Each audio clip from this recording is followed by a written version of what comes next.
Let's Kubalik! Let's Kubalik! Let's Kubalik! Let's Kubalik! Viva, viva! Viva, viva! Viva Cuba! Viva, viva! Hari ini PSM datang ke Putrajaya pejabat Perdana Menteri untuk memberi satu memorandum. Sure kita adalah bolehkah buat lebih untuk sokong Cuba? Bolehkah hantar bantuan humanitarian? Bolehkah bawa usul dalam UN untuk hentikan blokade terhadap Cuba? Bolehkah jumpa dengan negara-negara lain di Global South untuk membina solidariti untuk Cuba? Pada masa ini, kita terlalu bergantung pada Amerika Syarikat. Macam bila dia katakan sana kenakan tarif, takut kita.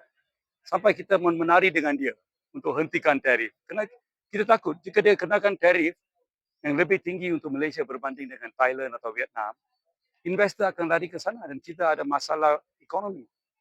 Tapi ya, kenapa market di Amerika, pasaran Amerika begitu penting untuk Malaysia? Populasi Amerika hanya 330 juta saja. Populasi ASEAN 680 juta. Jauh lebih besar. Tapi oleh kerana populasi kita sini ada gaji rendah, barangan mentah kita dijual dengan harga yang murah. Oleh kerana semua ini, kita punya pendapatan, kita punya market power tak begitu besar. So ini semua juga kena ubah suai. Jika kita nak ada satu foreign policy yang bebas daripada Amerika, kita mesti ada satu ekonomi juga yang bebas daripada Amerika.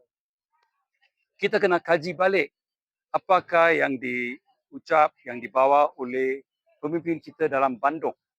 Tahun 55 di Bandung, Indonesia, Soekarno, Nasser, Nehru, mereka semua berjumpa dan mereka ada satu visi di mana dunia ketiga berdiri kari.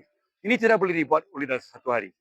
Ini akan ambil 10 tahun, 15 tahun untuk membina kita punya ekonomi, di Southeast Asia, di mana kita meningkatkan gaji, kita meningkatkan cukai terhadap korporat supaya market dalaman, pasaran dalaman sini lebih besar dan dia boleh